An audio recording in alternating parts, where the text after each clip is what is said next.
Performance without a purpose. Mm-hmm. What's that? So, like, for instance, let's say you have no races. Let's say you have no classes, no nothing. There's no purpose in your life. You know, people need to have purpose to get up. They need purpose to perform. You need to get to a point in your life where there's nothing on the docket. There is no 5K. There's no I'm going to get into school to be this or that and still perform to the highest level. Because what people don't get is one day that thing's going to come up. And if you're not constantly performing without purpose, you're not going to be ready when the time comes. It's this magical thing, purpose, that we're all looking for. But what's funny about it all is that we need these things to perform. But we don't take a second to realize the purpose is always there. The purpose never leaves us because the very purpose is you. You are always the purpose. There may be another purpose, like being a SEAL or going to college or whatever, but the main purpose in life is you. So if you wake up in the morning and you don't want to do something, you don't care enough about yourself. And that's what you need to really research is, man, why am I not doing this for myself? Because that is the number one purpose in life, is to better oneself. So that's the only purpose I fucking need. So the reason I get up every day, even though there's no race or there's no school, there's nothing in front of me, is because I have pride in myself. But where do you go to? You wake up on a morning, it's cold, it's wet, it's dark, you've got no cartilage in your knee, you've got shitty shorts, whatever it is that's the issue today. Keep talking. You've got these problems, right? I need you to keep talking about what you were just saying. It's warm on the couch. That's Your it. missus says stay in That's bed. it. It's comfy. That's it's cozy. That's You've got it. work later on. You had an argument last night. You're slightly it. hungover. Because I know every motherfucker ain't going to do what I'm going to do. So this is how you level up. That's how you level up. I know there's a whole bunch of people with that right there. That fires me up. That makes me fucking happy, what you just said. That brings joy to my life right there. Why? Because I know there's so many people that have the ability and just refuse to get off that couch. Refuse to study a few more hours. Refuse to go deeper, to go further. And that's where I gain the advantage.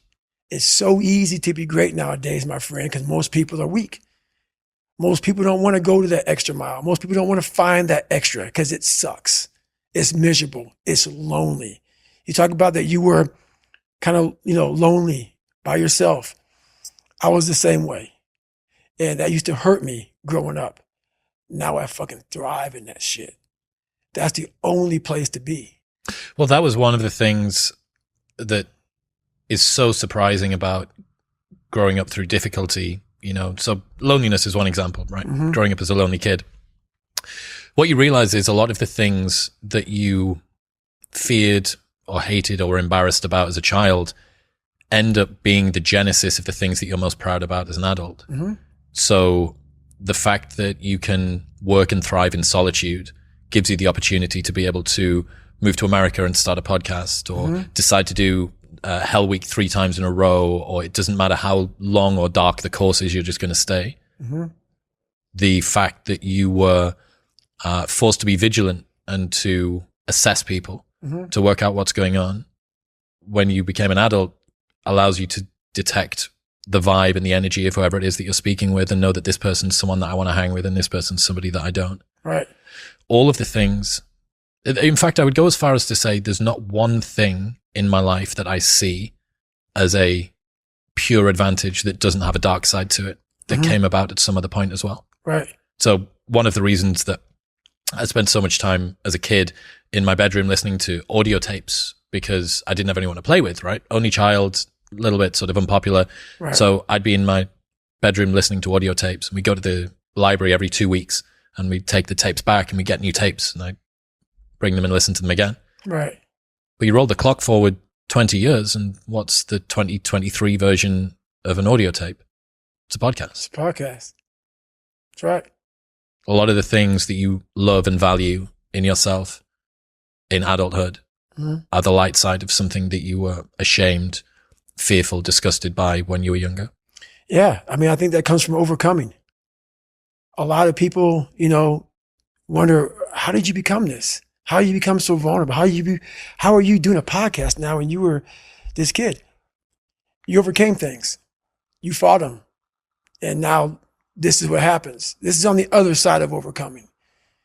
You become very, very powerful when you overcome yourself.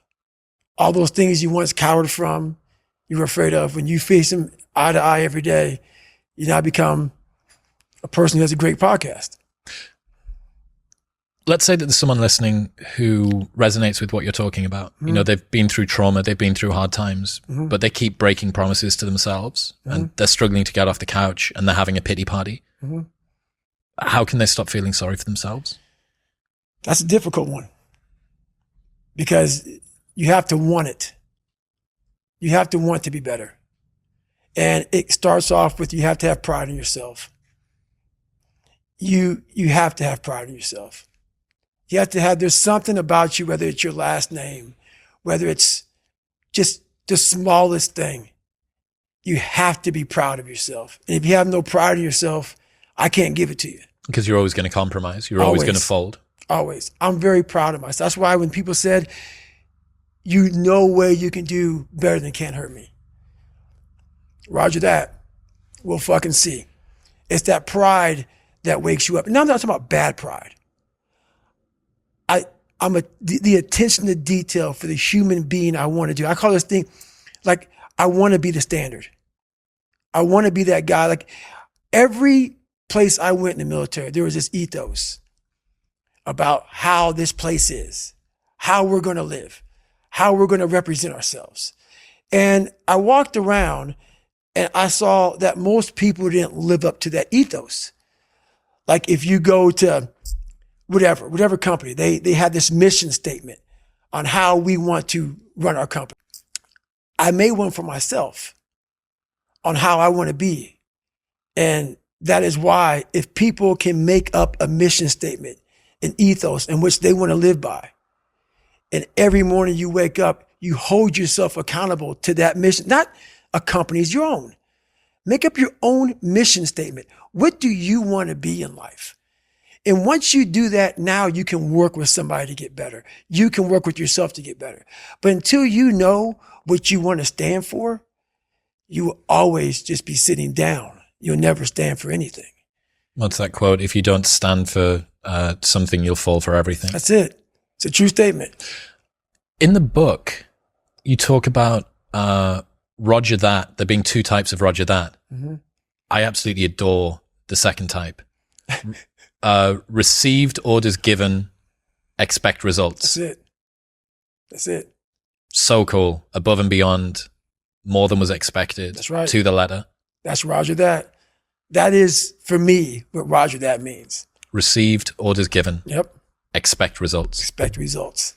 That's right. So fucking dope. That is it. That is it.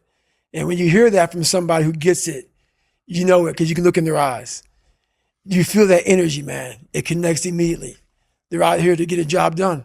Roger that.